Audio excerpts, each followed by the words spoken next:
Hello বন্ধুরা, চলে এলাম আবারও একটি নতুন ব্লগ নিয়ে। বন্ধ আছে। দিদির বাড়ি এলাম একটু, জেনিফও আছে আর ও বদমাশি শুরু করে দিয়েছে, একবার এই গেটে যাচ্ছে একবার ওই গেটে যাচ্ছে। তো যাকে ভেতরে যাই দেখি দিদি কি করছে। আর এখানে শুকনো লঙ্কা পুড়িয়ে মশলা বানানো হচ্ছে, আম কাটা হবে, তো সেই লাগবে খেতে। এটা লঙ্কা খেয়ে দেখো, খুব সুন্দর।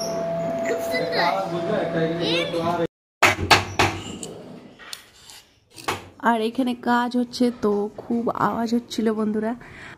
একদিকে আম কাটা হচ্ছে,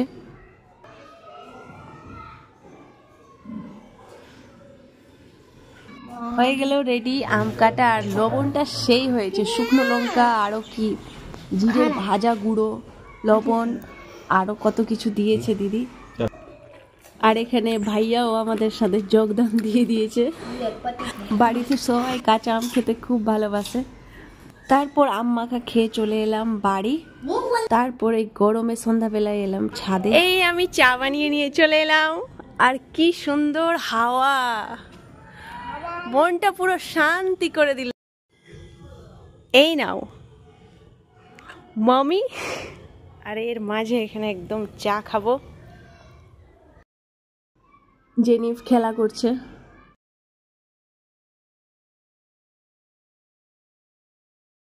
বন্ধুরা, এই খাটটা আমি আগেও দেখিয়েছি, এটা আমার নানি দিয়েছিল দিদিকে, দিদি যখন ছোট ছিল, জন্ম নিয়েছিল, সেই পুরনো খাট।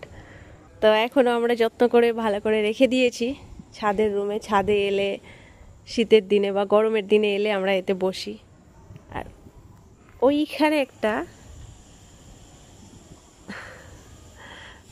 ছাগল তখন থেকে ডেকে যাচ্ছে।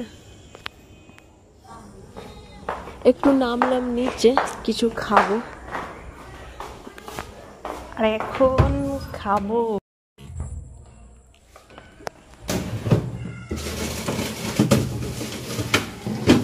আস্তে আস্তে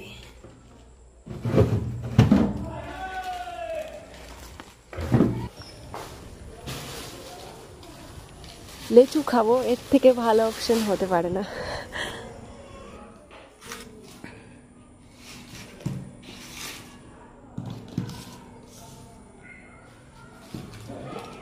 এখন এটা নিয়ে যাচ্ছি ছাদে, ছাদে খাবো।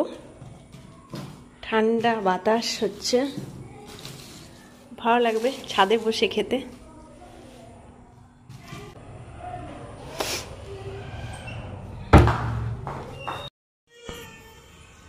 জেনিফ, পাপা মোবাইলটা রেখে লেচু এনজয় করো, খাও, মোবাইলটা রাখো।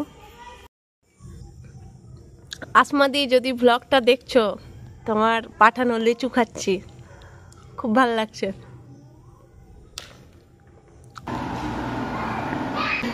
তারপর সন্ধ্যাবেলা এলো দিদি জেনিফকে নিতে, পড়তে বসবে। আর আমি এরই মাঝে একটু দিদির জন্য কিছু ঠান্ডা বানিয়ে নিলাম। তারপর একটু থেকে দিদি চলে গেল। আর আমি আজ রাতে খাবো লাচ্ছি সিমই, তো এখন আমি সিমই বানিয়ে নিয়েছি, আর কিছু খাবো না। তো এই রইল বন্ধুরা ছোট্ট একটি ভিডিও। ভালো লাগলে লাইক করবেন প্লিজ, চ্যানেলটিকে সাবস্ক্রাইব করবেন।